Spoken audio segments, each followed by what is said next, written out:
Gravity is all that I know. She's over me. She's over me. She comes with her hypnotic dance. She holds me here with only a glance. She's over me.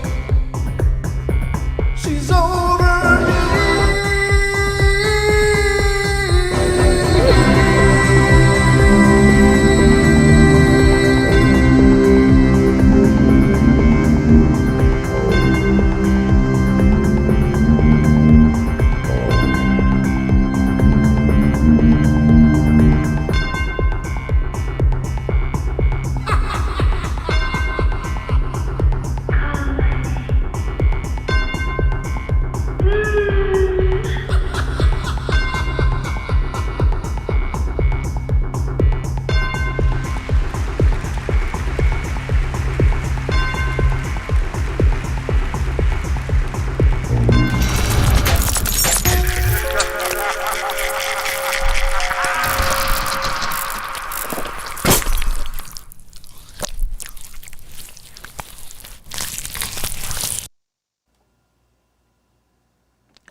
Ladies and gentlemen, boys and girls of all ages, welcome to the Paranormal Portal. How you guys doing? Thank you so much for being here and hanging out with me this one last time this week before the 2 days off. Monday and Tuesday are always the days off for the portal, but I just got home today. Don and I flew in, back in, and had an hour and a half drive home, and then I've been hitting the ground running because Sheldon and myself have been working this afternoon on setting up a brand new Paranormal Portal feature. And I hope you guys will check it out. I know I've gotten a lot of requests for a very long time for this, and I hope you guys use it. It's something that's been asked of me many times, and unfortunately, again, we break down to the fact that there's only so much I can do, but with Sheldon's help, we were able to get this nailed out today, and it's really cool.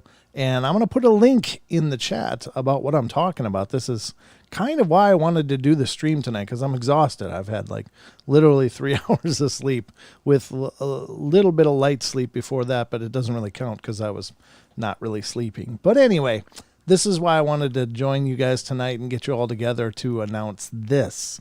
And I'm putting a link into the chat, and what I put in there is the new Paranormal Portal Discord server. So if you guys want to continue chatting, you can just create a Discord account if you haven't already, and it's free, and it's a great platform that most shows are using. And so we finally got our own little home, and the link is right there on the screen in the chat for those of you that want to check it out. But otherwise, I'm sure you could just do a search.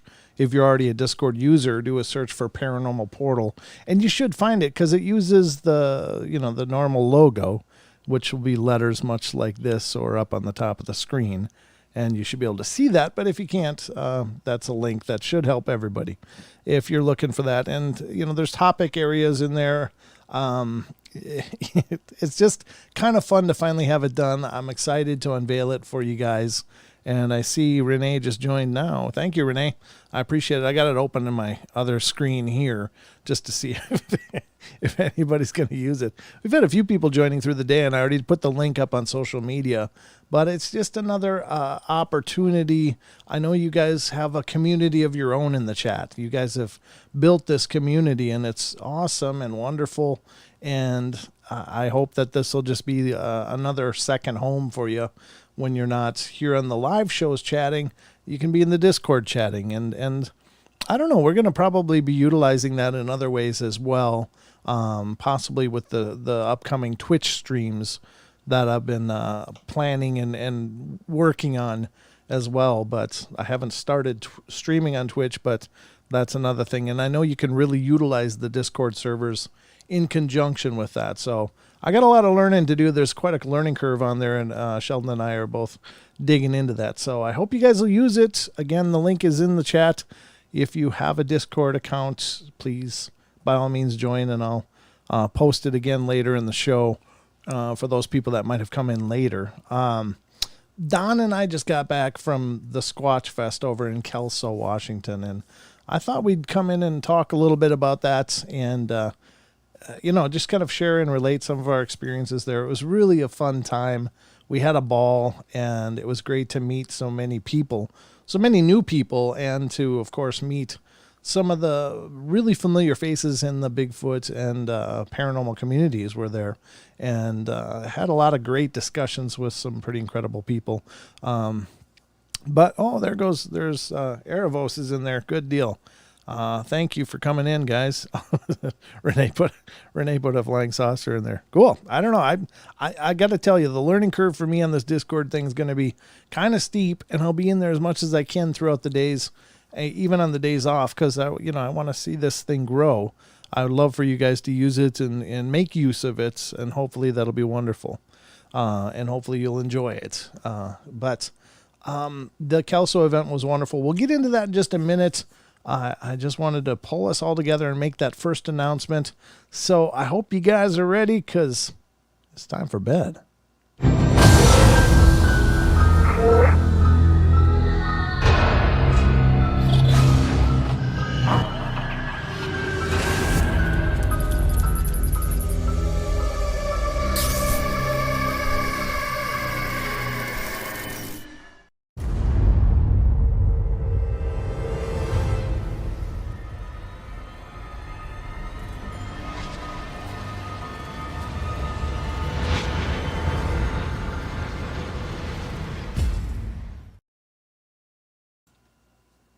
All right, we're back underway here on the Paranormal Portal. These are the night terrors, and I just kind of picked strange phenomena because there's a few things we're going to go through tonight as well, some actual paranormal stuff.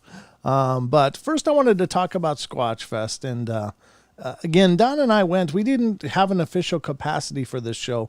We just wanted to go and be just kind of free agents and wander around and have a good time, and we really did. We went there Friday night when it first opened and got familiar with everything. On Saturday, I did about an hour-long live stream going through the events. Now, I wanted to do more, but I was hesitant about continuing to repeat what we had already seen. It was a big event. There was a lot of people there, but visually there wasn't much more to show you guys than what I had showed you.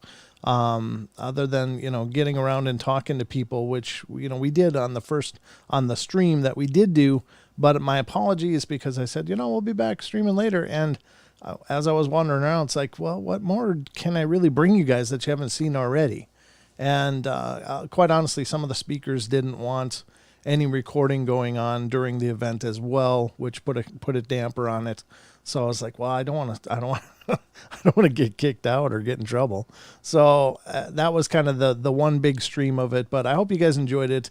We did go through all the vendors and met all of the people. Didn't get a chance to put David Politis on camera, but we did talk to Cliff Barrickman, which was a lot of fun. Cliff's a really great guy, and just his body of work is really phenomenal. I mean, most commonly people know Cliff Barrickman as the Finding Bigfoot, from his role on Finding Bigfoot, and they did some great stuff there. I know a lot of people like to mock that or whatever, and I really take offense to that, because I think the big thing that Finding Bigfoot did was make this subject accessible. It really put it in the vocabulary of a whole new bunch of people that may have never been interested or intrigued by the field of Bigfoot. So I really think, in many ways, Finding Bigfoot, for all of the criticisms that people give it, they really did do a lot of incredible things by making that discussion happen in prime time. And it was a very, very popular show as it ran. Did they ever find Bigfoot? No, but they did find signs. They did have great interviews with witnesses of encounters. They did talk a lot about the phenomena and things attributed to the Bigfoot presence. And it really helped, even like me, when I was first really getting into it. I learned a lot by watching that show about behaviors that are attributed to Bigfoot.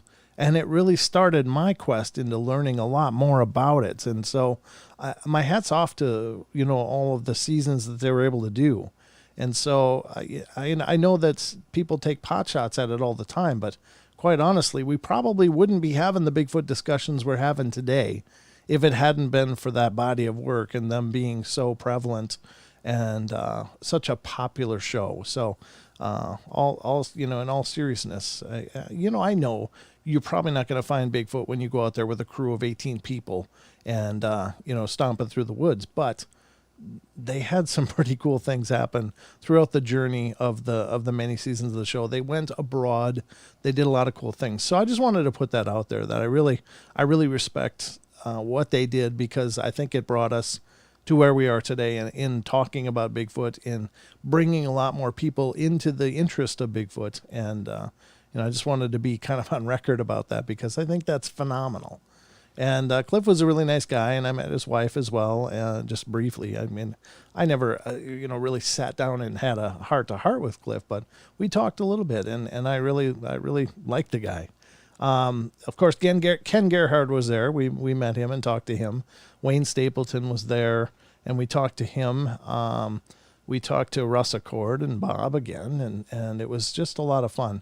David Pilatus' presentation was exceptionally long, but he did 2 topics in there. He talked about the Bigfoot work and the Genome Project in terms of the Bigfoot, and he also talked about the missing 411 stuff. So it was Dave did kind of a double header there, which was really pretty powerful. And I know a lot of people walked away from there just really thrilled that they had attended. So I wish we could have brought you more of that, but unfortunately we couldn't stream that. So just so you guys know, that's why we didn't continue to stream, because I could have gone out there and watched them play cornhole. And if you don't know what cornhole is, it's where 2 teams kind of face off, and there's 2 platforms at an angle, like a maybe a 20-degree angle, that have a hole in it, and the object is to throw beanbags and try to sink them through the hole, and that's apparently called cornhole. Why they call it that, I don't know. I don't even know, but I know it's a popular game. A lot of people have fun with it. Hi, how you doing, Paul? Good to see you. Thanks for coming in. And hello to all of you. I guess I should say hello to all of you. If you're chatting, I'll be able to give you a shout out here in just a sec. Let's pop open the list. Oh, there's a very short list of people chatting. I don't think this is very accurate, and 2 of them just disappeared. And that's the way YouTube works. So if you're actively chatting and stuff, it'll populate you on the list of participants. But I know there's more of you out there listening. But so far on the list, I got Digger Dog, Herman Vera, Jocelyn Richardson, Maggie M10, Paul Holland, and Rachel Gets It Right. Now, I know Renee's in here, and Tracy Linnell is here. I'm just looking through the list as people are chatting. Drake C is here, Bobby Simpson, Maggie, of course, Rachel, of course. Anybody else did I miss? I'm just looking up the list here quick. Tracy Gale is here. Good to see you, Tracy. Drake C again. I think that's pretty much everybody that's chatted so far. So I think Portal Mom's probably out there somewhere too. Maybe not though. I don't know. I wasn't quite sure I was going to do this show tonight because, as I mentioned, I'm really spent. I'm really worn out. It was a quick flight from Spokane to Portland and stuff, but it's still a flight. You still got to go all the way through the airports and deal with carrying the bags and lugging them and sitting at gates and crowding into planes and stuff. So that's exhausting in its own right, just because it's such a hustle. But and then the commuting and such as well. But we had a great time. Special thank you to Russ Accord. He's always been an incredibly cool guy. Russ is incredibly kind and nice, and he's hilarious. He's one of those guys that he makes every moment just fun when you're around him. So, there's Portal Mom. Hi, Mom. How you doing? Good to see you. And Digger Dog, good to see you as well. And so if I missed you, just say hello in the chat, and I hopefully will catch it.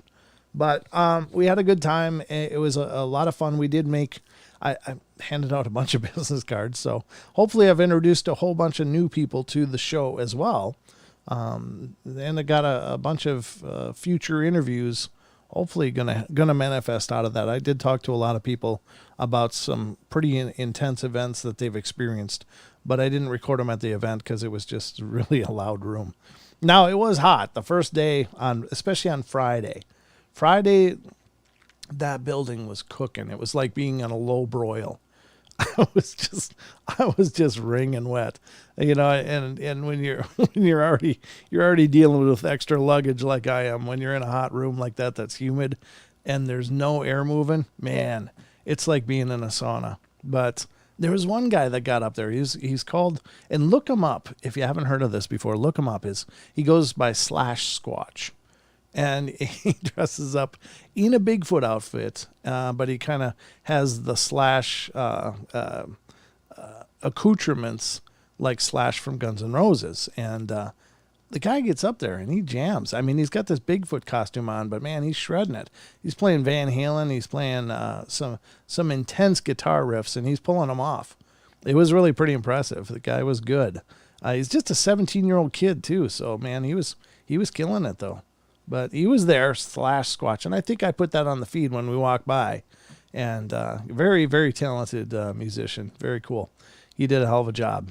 I'm trying to think of the vendors, man. It would have been really easy to dump just a truckload of cash just going there, because there's so many things that I would have loved to have brought home. But I didn't get everything. I did get one thing, though. And it's a signed Russ Accord photo, which is really cool. That was really cool. And that'll be hanging up here in the studio somewhere. I don't know if it'll be on camera or not, wherever I can fit it in. But yeah, it was really cool. We had such a great time. And special thank you to everyone over there. We sat down and had lunch with Todd Neese, and he's a good guy. I've met him a few times. And we're going to get him on the show. Another special announcement, and this is to all you Bigfoot enthusiasts. I think you'll know the name, but he's a gentleman who's been on the show before, and coming up on Wednesday, he's going to be on the show again. And I am talking about the original Bigfoot outlaw, Mr. Jim the Bear King. And Bear is a great guy. He's just always been so much fun. He's such a funny guy. He's got these great Southern statements. I just love his figures of speech. I could listen to that guy talk all day. And I think Bear could talk all day. That guy has got a lot to share. And if you haven't caught him on the show before, definitely tune in this Wednesday night, 7 p.m. on the live show right here on YouTube. And he's going to be joining us. So those of you that are familiar with Bear, I'm sure you'll be pleasantly happy to hear that. And those of you that aren't familiar with Bear, definitely tune in.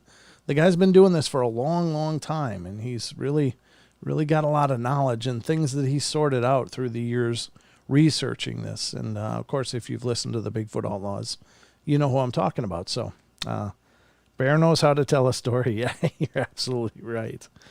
He really does. We did have a great time at the fest. Thank you, Bigfoot Anon. We had a really good time.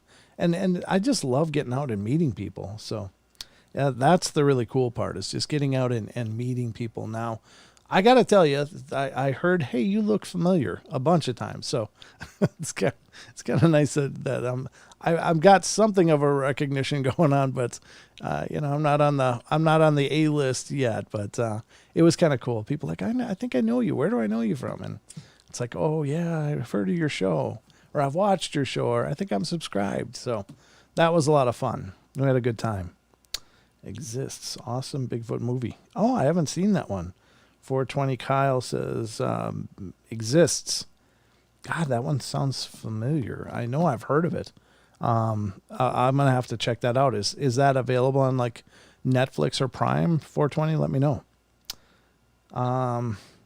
Yeah, I mean, it was just a good time. And I hope those of you that were with me live had a good time. It's never going to be as good as being there, but I just thought it would be fun to bring you there as much as I could, because I know that, as I said in the stream, a lot of people can't make those journeys, and really it's not easy for me to make those journeys either, but we made that one, and we were in Medellin Falls earlier this last month, so we've got a couple under our belt. I think there might be one more in the future, but we'll see what happens. Just if there's, I know there's one going on in Nampa, Idaho, on the 24th, maybe the 24th, or maybe even next weekend. I don't know. It's coming up, and it's in Nampa, Idaho, but it's a Bigfoot festival as well. But I don't know how many years they've got under their belts, but I think it's a new one that's coming out. And if you're into the Bigfoot world and you're near there, you may want to check it out. These events are a lot of fun because you get a chance to listen to people. You get a chance to meet a lot of people that have a lot of experiences, and they're great places to trade stories. Thank you, Brent. Your Paranormal Portal Discord rocks. Well, you got to thank Sheldon mostly. Anyone in here experienced sleep paralysis? Aravos says, I have. I'm going to type in there. I have. Doing the live show. So yeah, if you get a chance, please check out the Discord. Again, I'll put the link in here. And again, that's the Paranormal Portal Discord. It's brand new. Sheldon did the lion's share of the work, but he and I worked on it. He and I worked on it today and got it all tied up. And it's a work in progress. So here's the thing. It's going to be evolving as we go, but we at least got a good backbone in place. Hopefully you guys like it, and we'll use it. I know I had a lot of requests for a long time, and I'm sorry it took me so long, but we got it done. It's there now, and so hopefully you check it out. Hit that thumbs up. Thanks, Bobby. Yeah, absolutely. Hit the thumbs up. I say this a lot. I need to move, Maggie says. Oh, yeah. I don't know where you live now, Maggie. I'm not sure. I think, aren't you in Oz? Isn't Maggie in Oz? I don't know. But anyway, yeah, I'm just looking at the chat, see if I am missing anything else.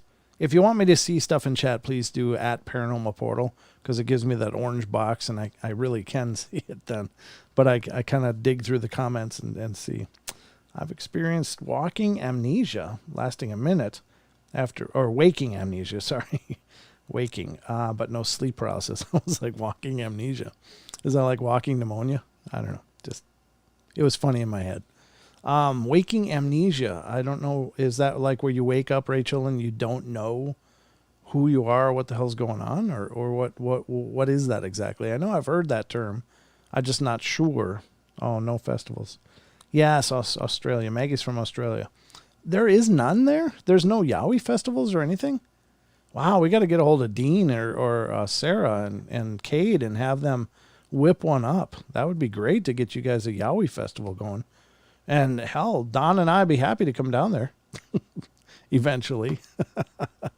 We have to go international. But no, that would be wonderful.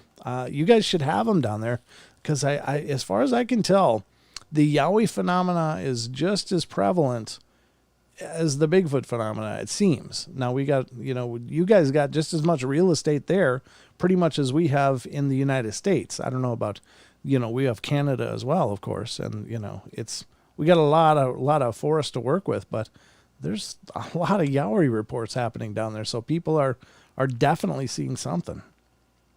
But yeah, I'll talk to Cade and see what he says. I think that would be brilliant. I think Australia is ready for some festivals about the Yowie. I'm surprised that there aren't any. I'll have to see if there are, and maybe it's just in your area, Maggie. I don't know, but it's hard to believe that the whole country wouldn't have any Yowie festivals. Wow, we got to get that corrected for sure.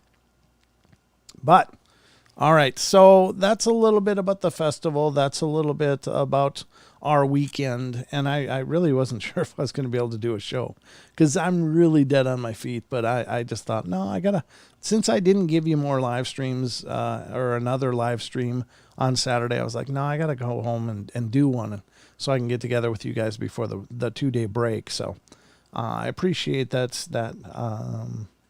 Hey, Ruger loved your video. Ruger just got a video up. Good. Rachel gets it right. Says, no memory of anything, of who I am or where I am. Relatively recently, too. A couple of months ago. Wow. That's intense. That's waking amnesia. And it only lasts a couple minutes. Oof. That would be terrifying, I think. Was it terrifying for you, Rachel? I can only imagine that would be terrifying, to wake up and not know who you are where you are, what the hell's going on, why you're there, or anything. It's like an actor forgetting their lines. It's like, who am I? What's my motivation? Oh, there we go. Renee put the link in there. Very well done. Thank you, Renee. I appreciate that. I think Renee probably knows his way around his way around the Discord a hell of a lot better than I do. I'll be learning it though as quickly as I can. So far, Tracy Gale's in there, Renee's in there, Lady Lace is in there, I'm in there, and Sheldon's around somewhere. I think he was eating the last I knew, so he's back in Minnesota now, of course. But and thank you all for being so welcoming to him when he was sitting in on the shows. He really had a ball. He really loved it, and I think we'll get him on some shows here and there as well. I think it would be fun to have him come on, because it's always great for me to have when Don is here, it's great, but when Don can't be here, maybe Sheldon will sit in whenever he's available anyway. So yeah, that's crazy. Waking amnesia. Oof. All right, so I did promise you some paranormal tonight too. That would be great. Absolutely. Okay, so everybody's got it. I see many of you are joining, or several of you have joined the Discord now. Thank you for that, and I hope you guys use it. Brad 4C just got there. Good. Thank you, Brad, for coming in. All right.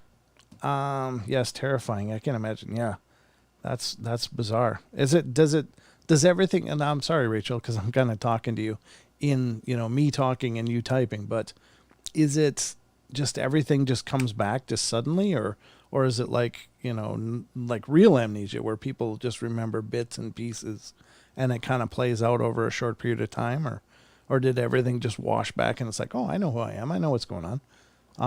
I'd be curious to know, because I think that's fascinating. You got to wonder what happens when that happens. I mean, what has happened to cause you to suddenly just wake up from a dream and not realize? Is it something to do with the fact that when we dream, our consciousness may very well be having a multi-dimensional experience, and then something kind of goes sideways when you come back, and it takes a bit for everything to line up again while you're being in the waking world. I don't know. It's the interesting part is that you remember not remembering. So it's like you're still there, obviously, the conscious you. It's just the who part of you isn't, but the aware part of you is. That's bizarre. Comes back in a wash. Wow. What's my sign? I'm a Taurus. Born in May. Right at the beginning. But, yeah. Hey, Julia, good to see you. Share the show on Facebook. Yeah, absolutely. Good idea. Good idea, Julia. In fact, that would help us out a ton, ladies and gentlemen. If you enjoy, Colonel Irwin came in, or call Irwin. I was calling Colonel because it's like COL. Good to see you, brother. Thank you for coming into the Discord. Yeah, that's wonderful. What was I going to say? I was going to say something. Knew it. I knew you were under Venus. Oh, really? I don't know that much about astrology, so I don't know what that means, under Venus or whatever, but very cool. I'm glad I fit the profile. No worries. Oh, there you are, Cole. Good to see you. So is it Colonel or is it just Cole, or I don't know. I'll always call you Colonel anyway, because that's just, I think it's cool. I've woke up and not known anything. Chemicals were involved. Ruger. Well, I think we've all had those experiences. Ace. That's probably one of the reasons I'm not a drinker today, actually.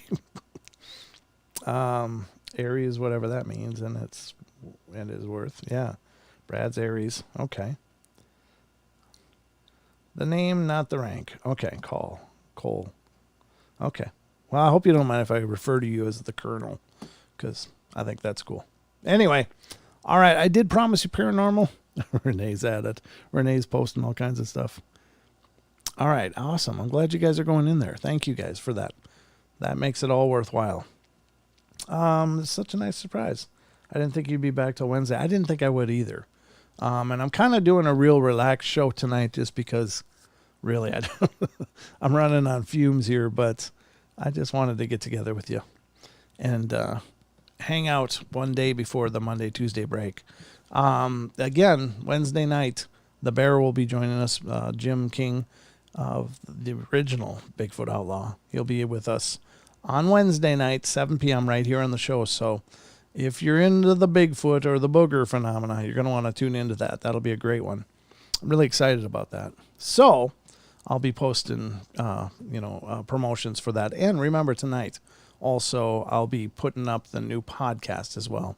And this podcast is also for you Bigfoot lovers out there. This is an interview that I did with Shane Corson.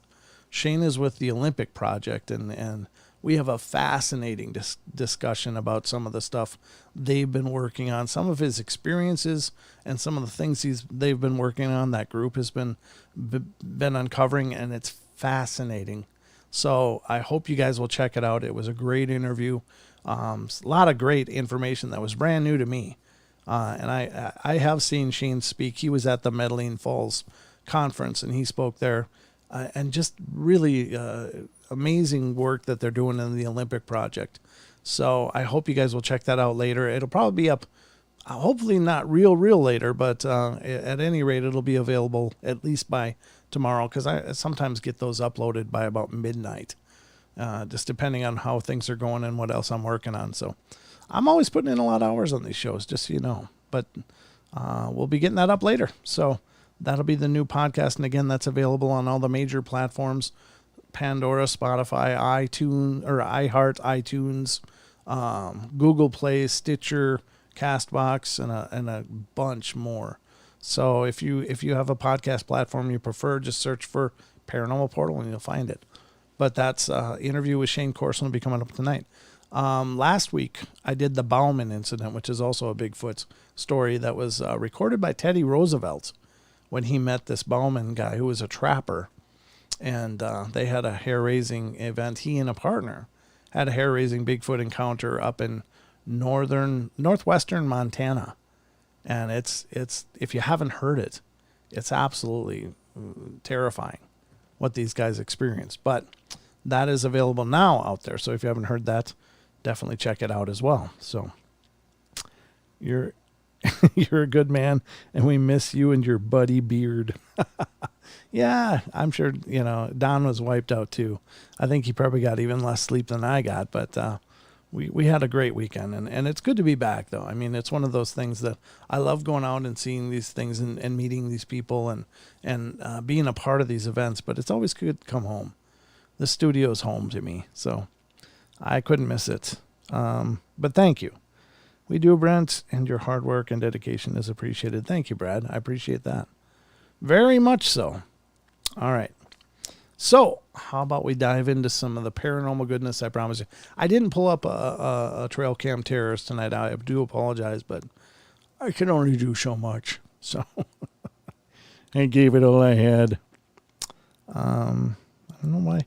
Wonder why the chat is doing this. Now it's like holding comments all the time for approval, but that must be some change YouTube made. So if you ever type a message and it doesn't show up, just hang on. Unless it's inappropriate, then, we may have to block it, but you guys are all old friends here. So I also found a red triangle in the sky one night, and it had what appeared to be sparkles swirling out of it. I have the photos. Wow, Darren, that sounds amazing. Huh. Well, if you don't mind, I'd love to see those photos, if only just to see them, if you don't mind sharing them. And I won't do anything with them without your permission, but send them to paranormalportalradio@gmail.com. I would love to check it out. So, what? I didn't get a t-shirt? I didn't get a t-shirt either. It was expensive, but I did get to see t-shirts. There were lots of them there, but sorry, Julia, I didn't get one either. Let's get going though. Watch everything I say for sure. Yeah. All right. So let me pull up the articles that I have pulled up for us tonight. These are, I think we're probably going to end up in overtime. What time is it now?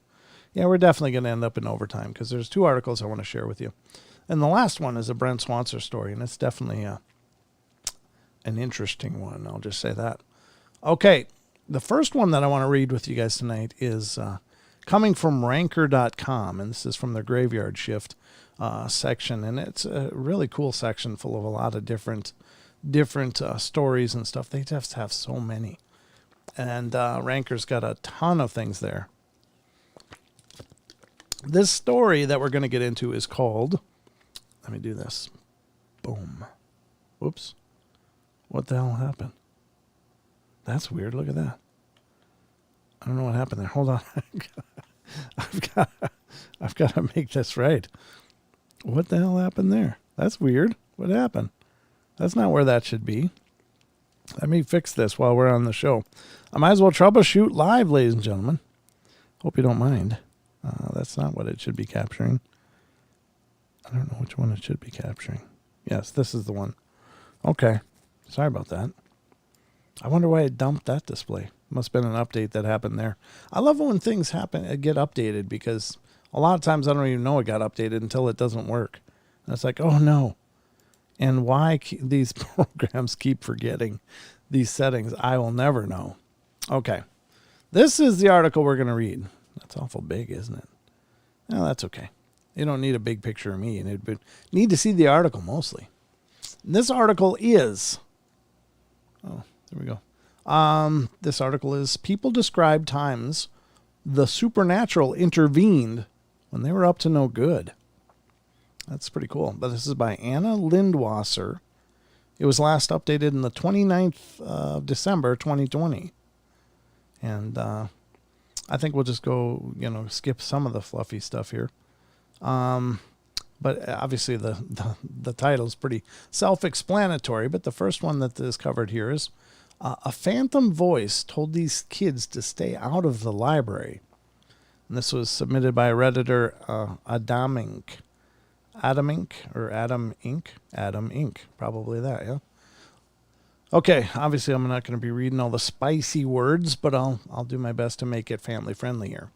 Over a couple of weeks one summer, me and some friends, all middle school, grades 7 to 8, snuck into a nearby school at night and just goofed around. Nothing damaging. Ate candy out of desks, ate ice cream out of the teacher's lounge, wrote notes to teachers, and hid them in the desks. And the first night we went in, I was going to go into the library. I had the door open, but a friend said, "No, don't." He claimed it wasn't him who said it, though. So we didn't go in. After that night, the library doors were locked, so we couldn't go in even though we wanted to. Then one night, about 9 days later, our entrance to the roof hatch was locked, and we couldn't get in anymore. The very next night, some guys got busted after climbing in through the library windows. It seems they had motion detectors inside the library. Pointing away from the door, we would have entered into the main area connected to a silent alarm. We would have been busted if not for whoever said those words. Now, those are good hauntings. If you're going to have a haunting, that's a good one to have. It's like, oh, no. I mean, they weren't destroying things. They were just being kids. And I know they shouldn't be breaking into a school, but I did a lot of stupid things as a kid too. Don't listen, Portal Mom. You can mute the show for about a few minutes here, okay? No, I did plenty of stupid things as a kid that, if we'd been caught, I'd have been in big trouble. But, luckily enough, I wasn't. But I don't know. Kids are going to be kids all the time. And are they going to do things that would probably lead to big trouble? Sure, yeah. But, in this case, they seem to have an extra helping hand, and that's kind of nice. I always said, if you're going to have a haunting, they might as well do something beneficial.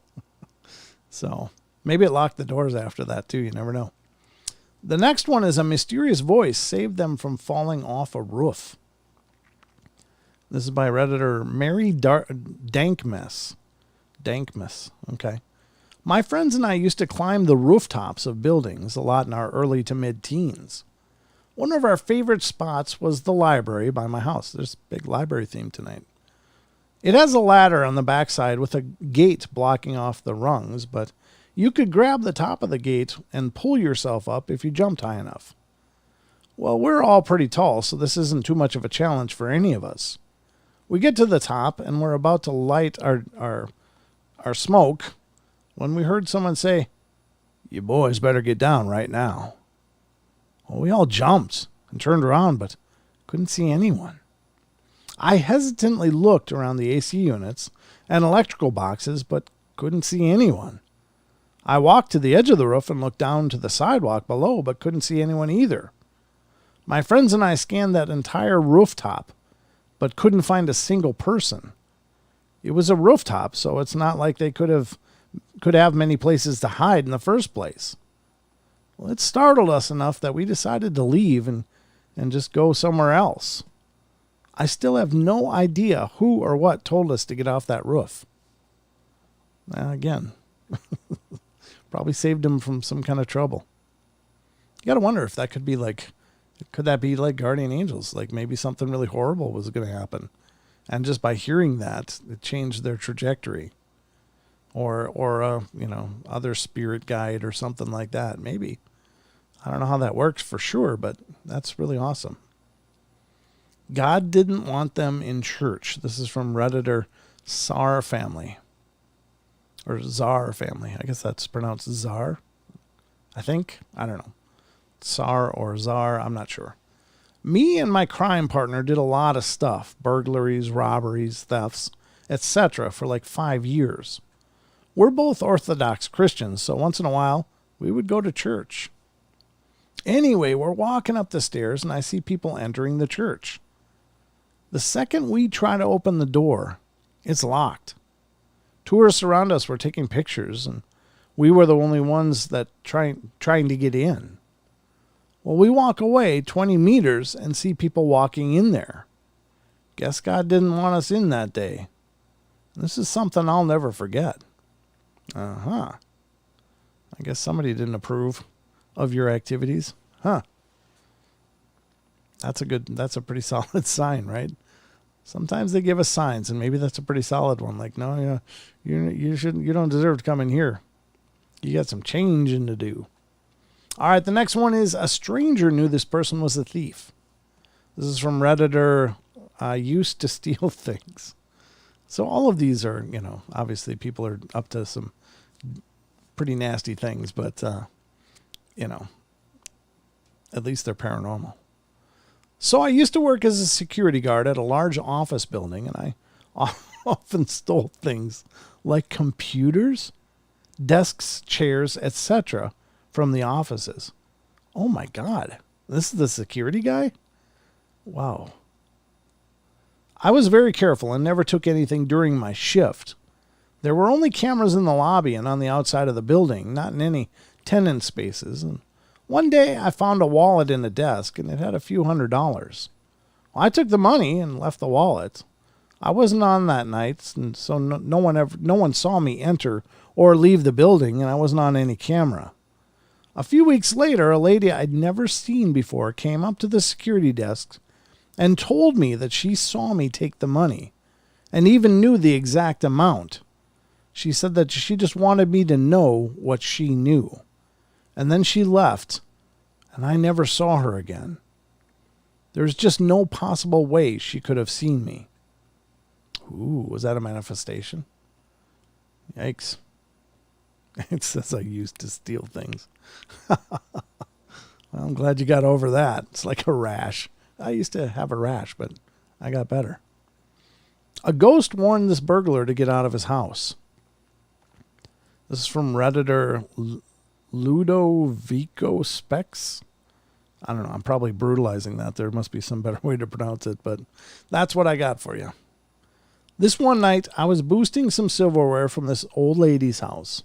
She was home, but old people are pretty deaf and really slow, so I didn't give a hoot. And I hear this strange sound coming from the room where she's watching TV, volume way loud, Grandma. So I go look, and she's having a seizure or something. I might be a thief, but I'm not a jerk, so I call 911. Well, they answer. Shoot. I don't know what to say. I was just robbing this old lady's house, and she's having a seizure. So I freeze and say nothing. I wait with her, but she stops seizing, and then I hear sirens, so I hide in her tiny front hall closet with the foldy doors and shutters.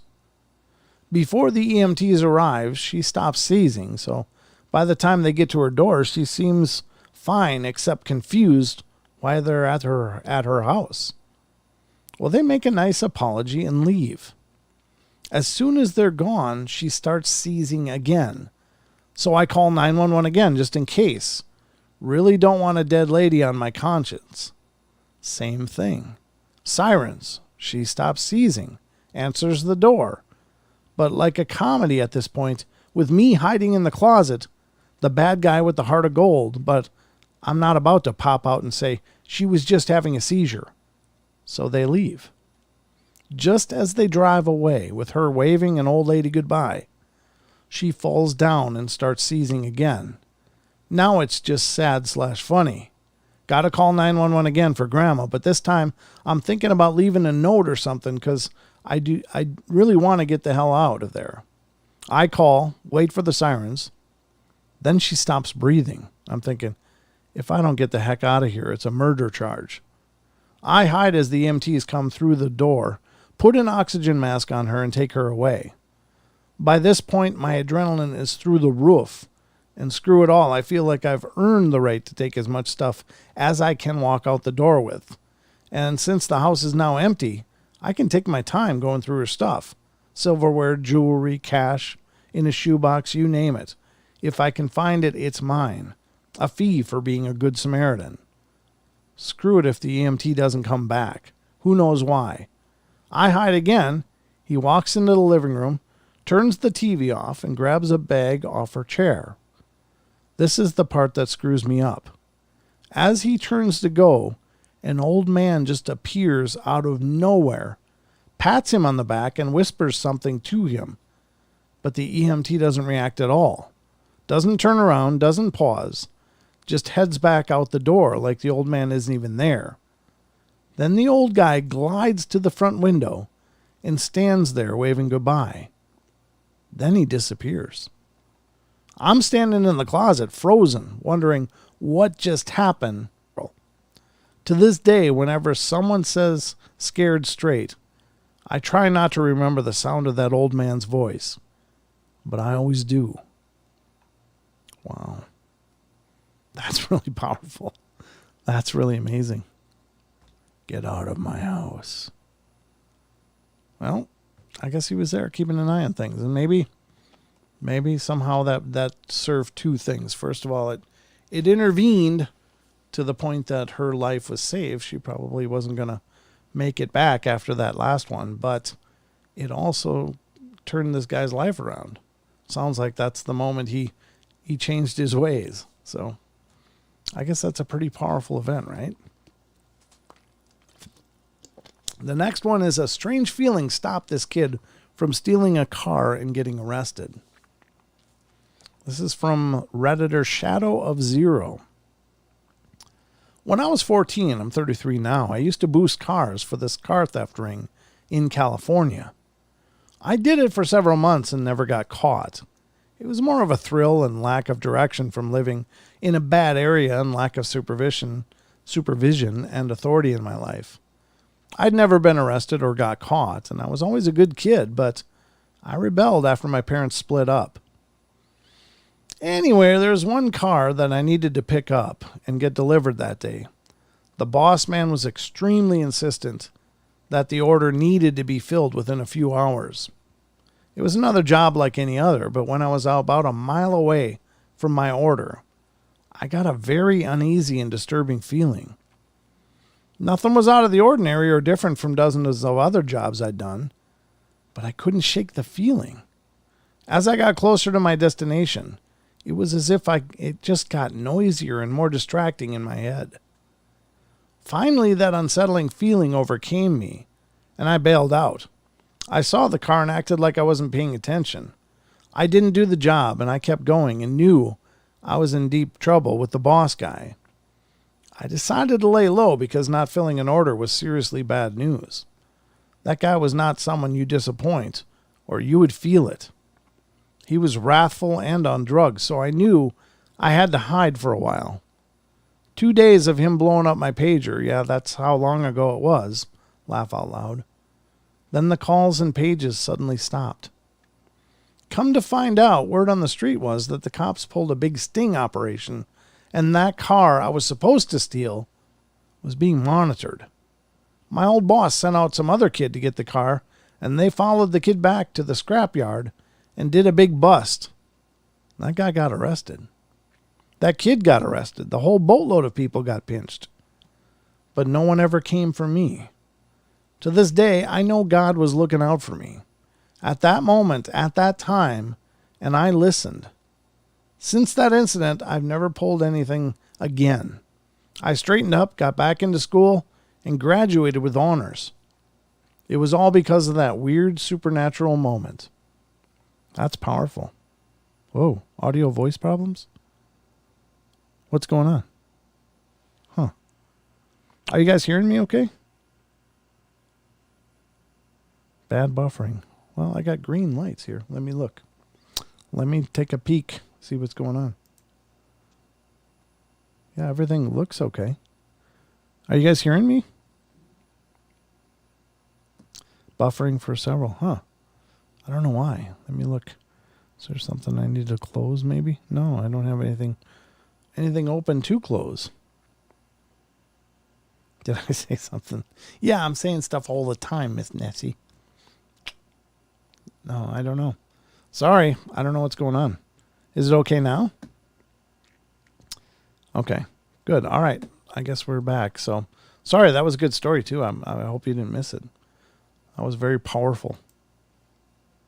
But I got green lights here, so I don't know where the problem was. But we'll keep an eye on it. If just make sure that. Yeah, thank you, Rachel, for framing it with the at. Because I did see it pop up, but I'm glad you guys are hearing me. Okay, good now. Good. All right, we'll continue. We will continue.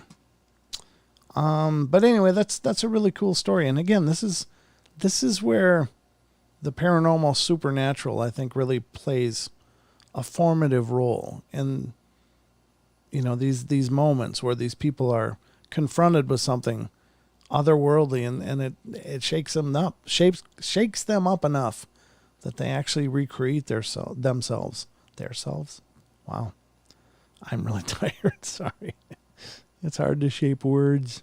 If I could just sit here and moan, that would be about right. All right. The next one. They were warned to get out. This one's a short one. Let's see what happens. Hopefully the bandwidth sticks with us. All right. So they were warned to get out. This is from Redditor Kanara Ketty. Okay. It says, back in high school, a group of friends and I would break into recently built houses in our subdivision and use it for small parties / smoking before school.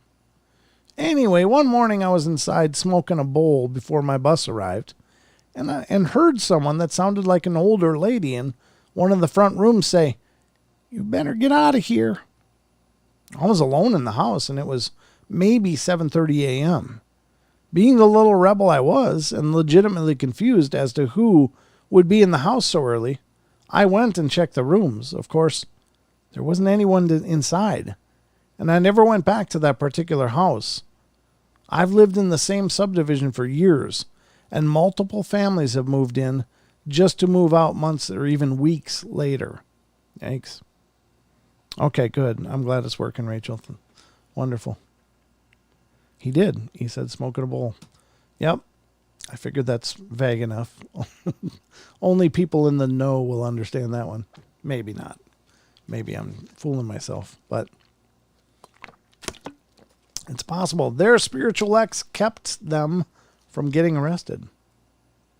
This is from Mr. Pig, 1886. I was helping move Coca-Cola. We're going to say Coca-Cola. Allegedly, to Queens. I was about to get on the subway on 14th Street when I bumped into an ex who was into tarot and spirits, long story, and etc. After missing a couple of trains, we parted ways. When I arrived at a building in Queens, the cops raided the room 5 minutes prior. I bought a pack of tarot cards just out of respect. Well, that's, those are literally, almost all of these are like almost some form of divine intervention. And that's really cool. This robber can raise the dead. Ooh. From Why Panic, Just Chill. Criminal here. Partner and I were scouting out a house to rob. Elderly guy. Nobody had seen him in a few days. Mail overflowing in the mailbox, missed the doctor's appointment, car hasn't moved, etc. We both know we're about to find a body or empty house in which we could easily rob. Well, we arrive on scene and look through the window, and sure enough, we can see his foot in the floor in the living room. My partner is a seasoned robber and pulls rank and makes me go first. The door is unlocked, and as soon as we open it, we smell a mostly fresh dead body. Almost relieved, we both enter, and he tells me to check vitals on the dead dude. He's obviously dead with lividity, dried feces on him, and dried saliva around his mouth. So I go to stand over him, and I can see if I can get a pulse, at which point he takes a deep breath, rolls over, and asks why we're in his house. At this point, we both start screaming, "Oh no," and what the hell, and we both run out of the house. I only managed to grab a silver spoon. I think he died a week later in the hospital. I still get jokes about raising the dead. Yikes. That is creepy. Hey, what's the good word? How was your weekend, Brent? It was good. Thanks for asking. And we talked about it a bit ago at the beginning of the show, but yeah, just check out the first part of the show, and I discuss it a bit. It went great. It was a great time, but it's good to be home. No place like home. All right, let's continue. I guess you can raise the dead. Something stopped this intoxicated driver from hitting someone with their car. This is bad lay. Okay. Used to grow a little weed and party on a plot of farmland in Wisconsin. We would have friends up every Memorial Day, and we'd camp off the side of an off-road loop where we created a camp spot, canoeing, partying, binge drinking. One night I took my 89 Chevy Blazer with a carload of people to the river for a swim. On the way back, I was driving like a jerk on the trail, sending people bouncing all over on purpose, and continued to carry on around the loop past the camp spot when someone from the back grabbed me and pulled me back in my driver's seat and yelled, "Stop." I slammed on the brakes and everyone went flying forward. Threw it in reverse and made a 3-point turn to pull in and park at the camp spot. The passengers had enough and didn't want to pass up the tents and fresh beer. All poured out of the car laughing. A few minutes go by, and Mike is yelling at something on the trail. I go over there, and in the dirt, passed out cold with mud on his face from my front tire was this drunken friend of ours. I immediately started freaking out, screaming, how if Mike didn't see him and tell me to stop, he would be dead. If I didn't pull in reverse after stopping, he would be dead. I was kicking him and angry until Mike stopped me to say he didn't say anything. Nobody saw anything, and nobody grabbed me. But sure as can be, I swear on my children, something grabbed me and yelled at me to stop, and saved his life that night. Wow. Yikes. All right. This one is next. Was this really divine punishment? This is from Rosie Redditor. I don't consider myself a criminal. In fact, I pride myself in being a very ethical person. But one time, I committed a minor crime that led me to think there may be some supernatural involvement here. I went to Hobby Lobby, a clearly Christian establishment, buy some balsa wood, I needed 4 or 5 pieces, and saw a 6-pack and picked it up. When I went to the register, I realized that the cashier was charging me for only 1 piece. I guess it was not a 6-pack, it was probably the bulk packaging that came from the manufacturer, and the employee just never put them up. When I realized I was getting charged for only 1 piece, only out of a stack of 6, I just decided to let it slide. I didn't point it out. I walked out with 6 pieces for the price of 1. Really, I stole 5 pieces. Fast forward a few days, I'm using a table saw to cut grooves in the wood to make some small gift boxes. I'm doing a pretty decent job until I stopped to chat with a friend and have a couple of glasses of wine. I don't know what possessed me other than boredom to return to the table saw. The first cut took some skin off the tips of 3 fingers. Online, go to the ER emergency room, stitching, get the tetanus shot, etc. Have surgery to reconstruct fingertips using cadaver skin. Shout out to whoever's fingerprint I now have. Thanks, man. Shortly after, surgical wounds become infected with MRSA, more hospitalization, and antibiotics. At this point, I'm starting to feel God's wrath. Mind you, I'm not Christian. I was only very superficially Catholic, long enough to get my first communion, and drop the whole idea at bat. But thinking about the chain of events that unfolded from 5 stolen pieces of balsa wood, I could not help but believe that this was a sign from a higher power. So I went back to Hobby Lobby with one of the pieces of balsa wood. I asked to speak to the manager and explained the situation to him, and told him I want to pay for those other 5 pieces of balsa wood because I really needed to be done with it. I said it was a real load off my shoulders, and I felt better after telling him that. He said it made him feel like a priest receiving confession. That was my first confession. It was not after a series of catechism classes, nor at the indicated age, but it did happen as a result of learning a lesson, so I guess that counts, even if I'm no longer Catholic. Yeah, that's kind of beautiful. What was this? How far do we got to go? Wow, there's a lot more here. Okay, I think we're going to stop reading these at this point. I'm going to have to finish this article at another time. But I do want to read this article, and this is a longer article that we're going to read next. And I'm sorry, I didn't know. Bit of a technophobe.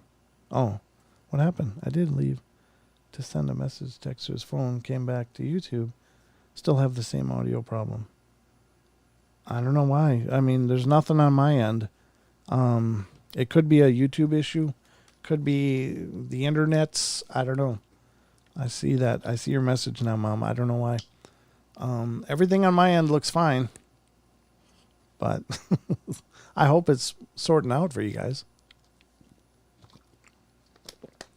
We'll get it all sorted, but sometimes you have to refresh, and that oftentimes does it, but I don't know.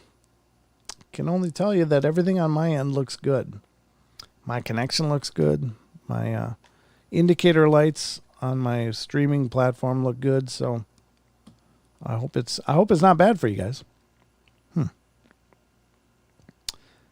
Okay, it's good here. Okay, good. All right, Wanda says it's good. Okay, well, okay, Brooks says it's good there, so good. Okay, all right. Well, let's continue. I want to talk about this article, which definitely falls into the strange phenomena category, and this is from mysteriousuniverse.org, and this is an article that was written by our good friend, Mr. Brent Swanser, and it was from this year, July 29th, ladies and gentlemen. It's a brand new article, and it's one that I've had pulled up for a few days since before we left, but again, I just want to encourage everybody, please check out mysteriousuniverse.org. Check it out because they have so many amazing articles over there. It's just a collection of fantastic articles and amazing authors, people that are writing these works. Brent Swanser, of course, has been a friend of the show for a long time. He is by far my personal favorite writer of paranormal. I mean, he's just incredible. The research, the things that he gets into, oftentimes I've never even heard about. And I've been interested in this for, my life. But he still finds weird things that are brand new to me, and I just love it. So you can definitely support his work by checking it out on mysteriousuniverse.org. And you can get involved with Brent Swanser himself on Facebook. His group is called Dark League Paranormal. He's a great guy, and they just have a lot of awesome topics and discussions over there, so check it out. So this is an article. I'm sorry I'm getting a little hoarse, but again, I'm really tired. And let me cough quick. All right, let's get it sorted. Mom, you're not inept. It's just the interwebs. They're kind of confusing. And even to me, and I've been doing this for many years. All right, so the article we're going to talk to is Outlandish Behavior, Strange Clues, and the Mysterious Death of Matrice Richardson. And this again comes from mysteriousuniverse.org, and it's dated July 29th, 2021. Brand new article. So let's read this. I apologize for my voice. I hope it holds together throughout the course of this article. Some strange disappearances certainly dip rather deeply into the realm of the odd and unexplainable. As you know, David Paulides has made a career out of them. Some cases are surrounded by puzzling clues and bizarre circumstances that push them beyond just a normal vanishing or mysterious death, launching them into the annals of the truly weird. One such case happened to an ostensibly unassuming young woman whose life would unfurl into a very strange case of bizarre behavior, baffling clues, conspiracies, and a mystery that has never been solved. It's like a cold case. Oof. By all appearances, 24-year-old Matrice Richardson seemed to be a happy, outgoing, and well-adjusted young woman who had a lot of friends and was very close with her family. She had recently graduated in 2008 from California State University, Fullerton, with a degree in psychology, and the attractive young woman seemed to have a bright future ahead of her. Yet things would start to unravel for her in 2009.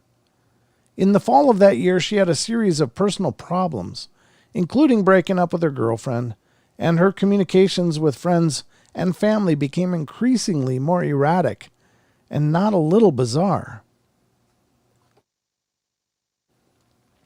She would leave odd messages on social media, such as, "I just want to sleep, LOL. But you know me and my crazy ideas. Let's see where they take me." And, "Watch the news today, it's going to shock the hell out of you," among many others. And she texted her own mother, quote, "I'm trying to find my way to Michelle Obama to see if she will talk to Mr. Obama about creating my position within the White House." And, quote, "I never heard in the Bible Jesus dies, so we can live forever. Now I have to prove the unlogic." To everyone who knew her, this was nothing like Matricia, totally out of character. But although at this point people were a little concerned, there was no real alarm yet, and no one possibly predicted the bizarre sequence of events that was about to unfold. Yeah, she's a beautiful young lady. Oh, it's tragic. In September of 2009, Matrice embarked on a drive up the coast of California from her home near Long Beach to Malibu, along the scenic Pacific Coast Highway, which meanders along the scenic coast. This in and of itself was not particularly odd, as Matrice was known to sometimes go on long drives. But it is unknown why she chose Malibu, as she didn't know anyone there and had no reason to want to go there.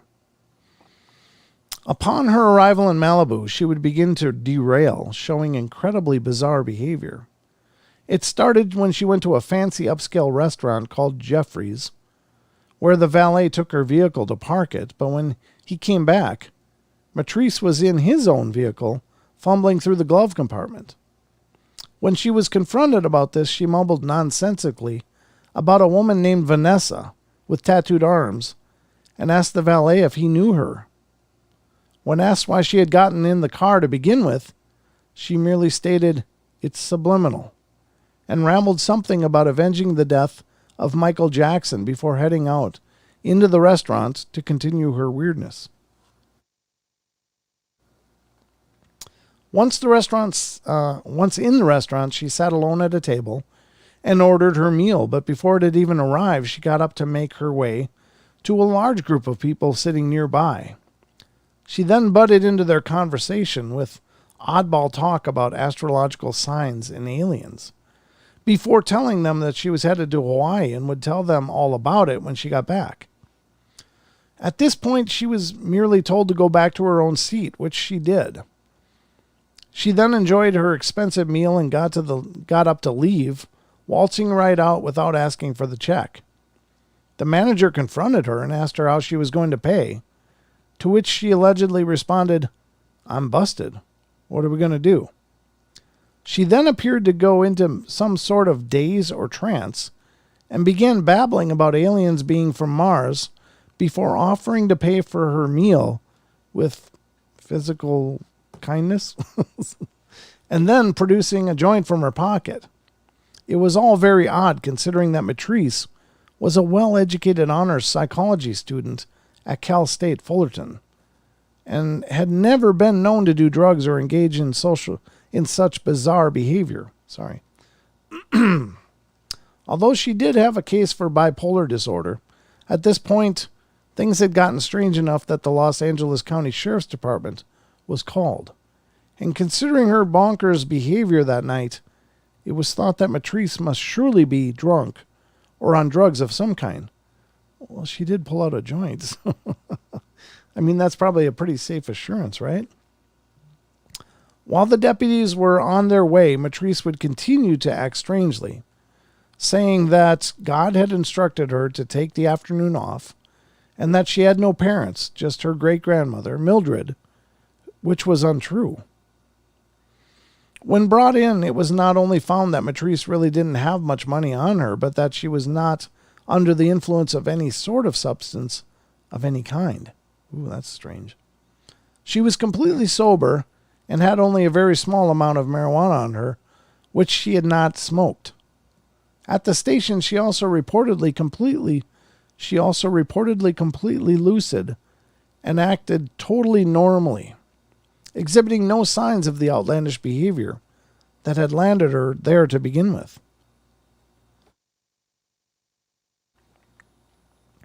In fact, she could only be charged with refusing to pay the bill, and she was then released that evening. Her car, which still had her identification purse and all of the little money that she had and cell phone in it, was impounded, and she set out on foot from the police station. After her release, the strange behavior continued, as one resident of the area reported the woman going around peering in through windows into people's homes. Then she simply disappeared off the face of the earth. Wow. It was all kind of strange from the outset, as the authorities had been contacted by Matrice's worried mother and been told not to release her just yet, but they did anyway, without a ride, money, or even a phone with which to contact anyone. It was also procedure to put such sketchy suspects on 72-hour hold for psychological evaluation. But this had not been done.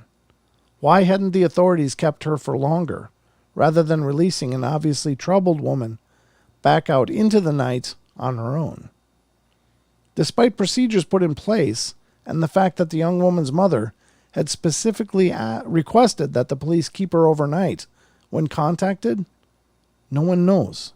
No one could find her. And it would not be until 3 days later that any sort of search of any kind would be carried out. And this was rather pathetic.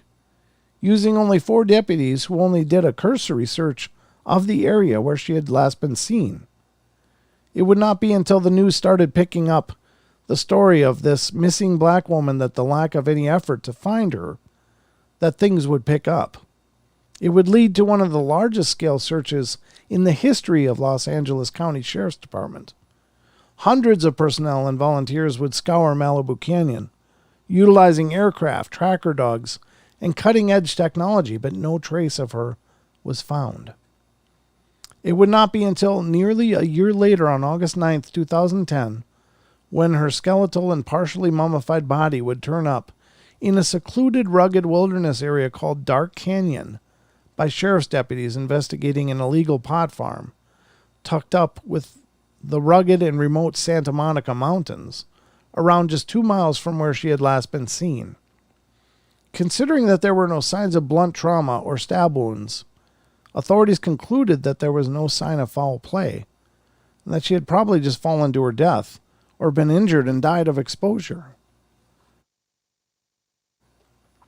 But it was not conclusive, and the official cause of death was listed as undetermined, which was partially due to the fact that the sheriff deputies had moved the remains without following usual procedures, asking for permission from the family, nor even waiting for the coroners to arrive. Wow, what the hell's going on?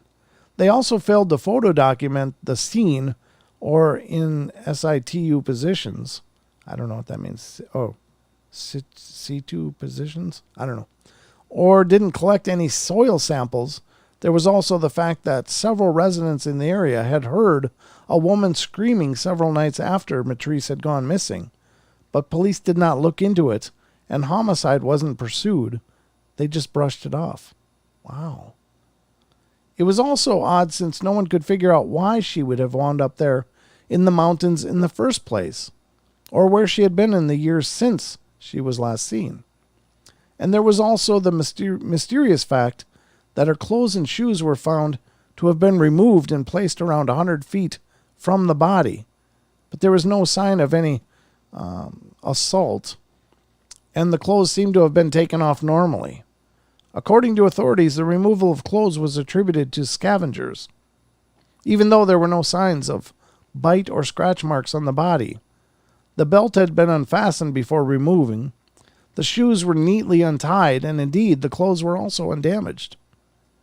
As a matter of fact, one forensic specialist would lament, "It's absurd to suggest this was the work of animals." There was another within the sheriff's department who would scoff at the idea that animals could do this, and suggest that it was the irresponsible to rule out foul play, with one saying, "Removal of trousers and even undergarments and the belt are not acts of nature. I've always felt that it should have been treated from the offset as a possible homicide. When you say it's not a murder, you better know what you're talking about, and I don't think we've been able to conclude that."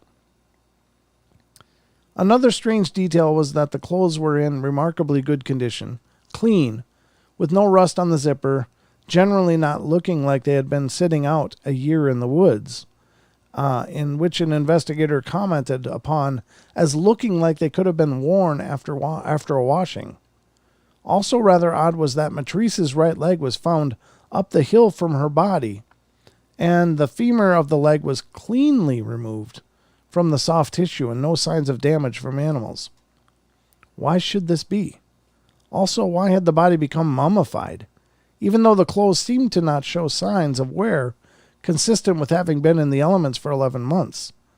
The position of the body's arm was also an anomaly, as it had mummified across the chest at a weird angle, and one forensic investigator named Clea Koff said of this, "The left arm's flexion could not have been created by the environmental conditions where the body was found. There was nothing present to hold the arm in such a position. It was defying gravity." It was all rather baffling, and also adding to the mystery were the many balls dropped with the handling of the case and the crime scene, even with Matrice's original arrest.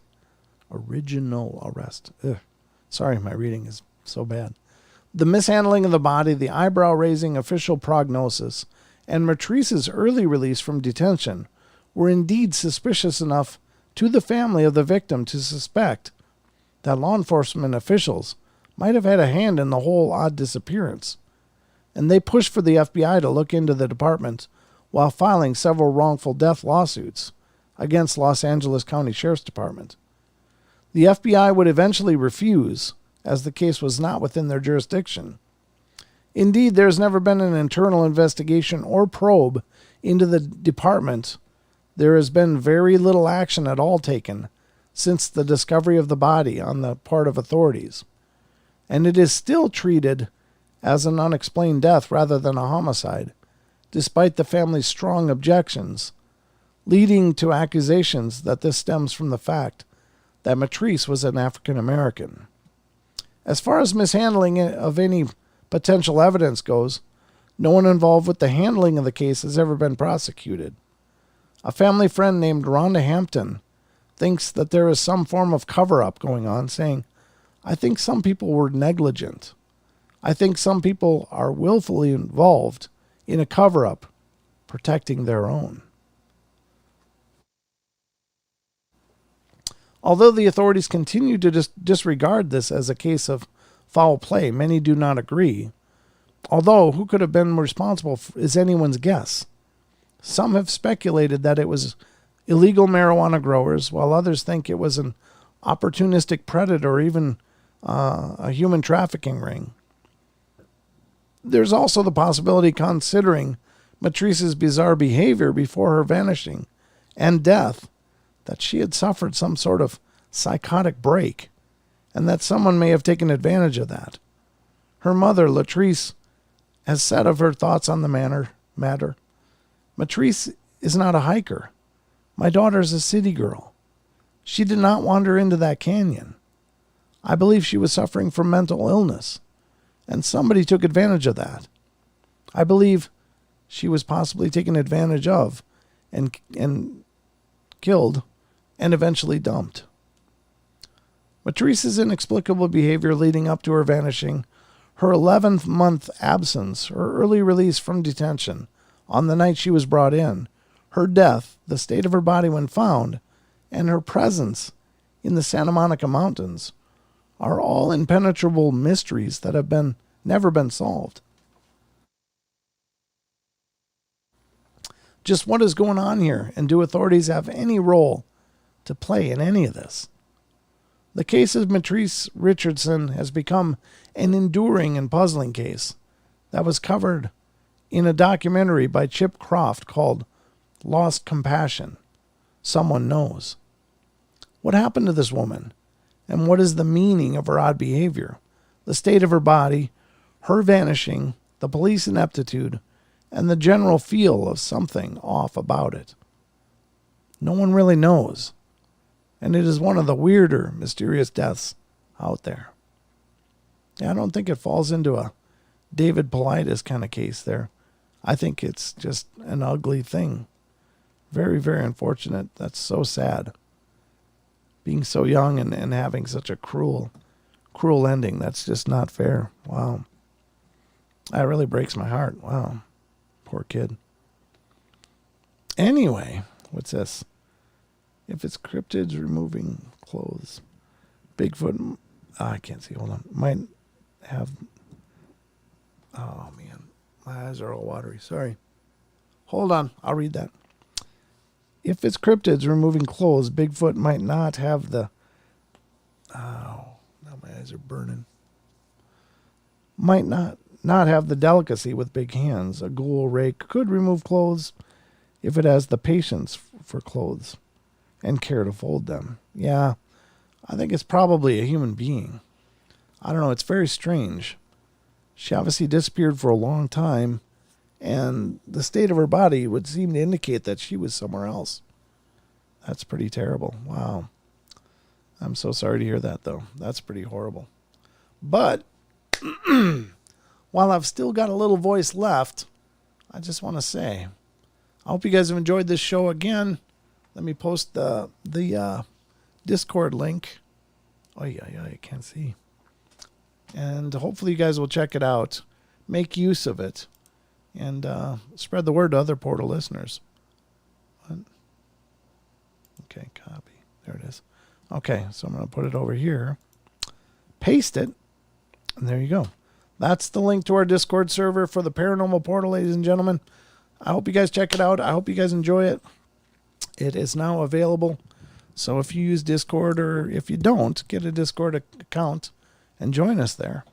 And if you do use it, just search for the Paranormal Portal. Great to see you guys coming in. Love you all. Be good, be kind, be nice. Take care of each other, help each other out. Find the magic in every day. And remember to laugh as much as you can. I'm going to go rest my voice now. But you guys take care. It's good to be home.